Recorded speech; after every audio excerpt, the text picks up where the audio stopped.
Thank you to Heather. Now, we've been asking this morning about those things that you remember from the past, where you were when something happened. So the JFK moment in people's minds. And Rita's got in touch via Facebook. I remember all my family crying when JFK died. I also remember little JFK saluting his father's casket, little John John. I was only about 5 years old myself when that happened. Many years later, when young JFK was killed in the plane crash, I'd just come back from the cat's home with a new kitten, and young JFK's funeral was on Sky News, so I called my kitten John John in his honour. My John John's grown up now and is so handsome, just like young John John Kennedy. It's amazing the impact these things have on people's lives. Keep in touch, 01517099333, or via Facebook, just search at Tony Snell Breakfast Show. Those moments, we've had a lot suggesting, like the Princess Diana moment when you found out that had happened overnight, or 9/11, or John Lennon's death, or the bomb scare at Aintree, some people have remembered. So get in touch via Facebook if you want, or you can give us a shout in the studio on 7099333. Now, earlier on in the programme, we heard from journalist and Channel 4 news presenter Jon Snow and asked him for his memories of the University of Liverpool student protest in 1970. Could I ever forget it? Good God, it was an absolute watershed in my life. It was a massive event in which huge numbers of people were involved, thousands. It was sublime to be alive. What has happened actually has guided me through my life ever since. I've had a passionate interest in Africa. I have a passionate interest in civil liberties. I am grateful to Liverpool more than I can say. Being sent down was the best thing that ever happened to me. So, in a nutshell, 40 years ago, students at Liverpool University took part in a famous protest against the uni's then-Chancellor Lord Salisbury and the institution's alleged links to South Africa. For many, their involvement spelled the end of their uni days, and one of those is Peter Cresswell. Thanks for joining us this morning, Peter. Thanks for coming in. You were the student who was expelled, is that right? Yeah, that's right. Yeah. You had no place back. A lot of the students were expelled but were offered their places back. They were suspended. They wouldn't have me back under any circumstance. Can you believe, first of all, it's 40 years ago? Oh, no, it just it seems like another world, really. You see some of the documents and it looks like it happened to someone else, really, sometimes. Incredible. What were the reasons behind it? I mean, you mentioned South Africa and Lord Salisbury there. What prompted you into such dramatic action? Well, they were the campaigning issues. They didn't come out of the blue. We'd been campaigning over these things for well over a year in some cases, and against, in one sense, the building of the Senate House, because whilst they built the Senate House, there was slum housing owned by the university next door. So we're involved in all those campaigns. But really, the touchstone for it was Lord Salisbury, who it just seems incredible now that someone like him should be the head, even the titular head of a multiracial any sort of university, never mind a multiracial one. He described black Africans as savages and felt they shouldn't have the vote, and this was 8 years into Nelson Mandela's incarceration in South Africa. So I think we were right to... This is 1970, not 1870. Well, he was a Victorian figure. He was a Victorian imperialist, really. We met him once and he looked like one as well.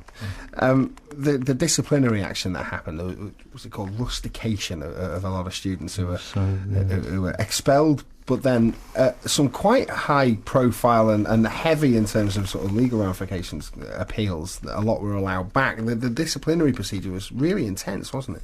Yeah, the disciplinary procedure was, they were led by a barrister for the university. Now, I couldn't afford a barrister, none of us could, so I defended myself. I think we all did. And the university spent thousands of pounds on a barrister. When it came to the appeal, a number of us were actually represented by a professor of law from the London School of Economics, Professor J.G. Griffiths, who's actually still alive in his 90s. Absolutely incredible bloke, a leading academic. And he came up here, kicked on someone's floor in a flat for a week or so while he defended us all. Extraordinary bloke. They didn't even listen to him.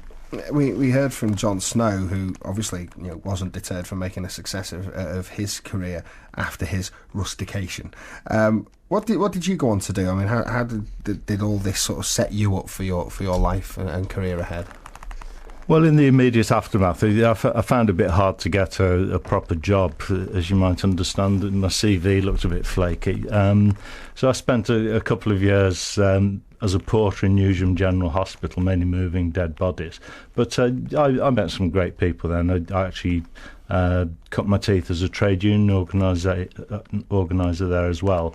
And after that, I got a job with Liverpool City Council as a community worker, qualified as a social worker, though the university tried to stop me doing that, oddly enough. And after that, I don't suppose it made much difference, really. People weren't interested in a degree, they're interested in what you did in your last job. That's it, yeah, absolutely. John talks a lot about your union work and the stuff you've gone on to do from that point of view. And obviously you've been quite a staunch activist, and John has had a career going down his line. A lot of the other students have done particularly well as well. So it's a good generation of students and who obviously we're going to go on and achieve. It's incredible when you look at the people who are coming to the reunion. There's 3 university professors, there's at least 1 director of social services, architects, barristers. There's a couple of judges. I don't know if the judges are going to make it, but quite a distinguished career. I'm surprised they let me in, to be honest. The uni themselves have been quite good over this recently. I mean, perhaps it might have come as a bit of a shock, but they're talking about conciliation and respect and putting this in the past and getting on, and obviously they've allowed you use of a building to have your reunion in. Yeah, well, we wrote to the current Vice-Chancellor, Howard Newby, just to ask him what he thought, really, because it seemed to us over the issues we were right and the university was wrong. So we just wondered what he made of it. And he replied in very generous terms, and we were pleased to get that letter off him. Closes a chapter in a sense. Yeah, you're going in for a reunion. How long are you planning on staying? A fortnight? You're not the first person to make that joke. No, as long as they're reasonable, we'll leave on time. Students these days, are they as active in supporting political causes as perhaps you were back in the late 60s, early 70s? I don't think they are, but John made the good point. There are more pressures on them. They've got to pay more money. More of them go. I mean, I was, like most people, I was the first person in my family to even think about going to university. When I left to come to Liverpool, the whole street turned out. It was so unusual. Obviously, that doesn't happen anymore, and I think there are more pressures on to make ends meet, to get jobs and so on. Yeah. Listen, have a good weekend this weekend as you celebrate the reunion. John, I think, has got his heart set on 50, so another 10 years' time, because I know you can't make it this weekend, but have a good time. Well, John's off filming, but I've cancelled all my filming engagements. So Peter, thanks for coming in this morning. Thanks a lot. 40 years on since the protests at Liverpool University. Now, this morning, we've set our man in the van his very own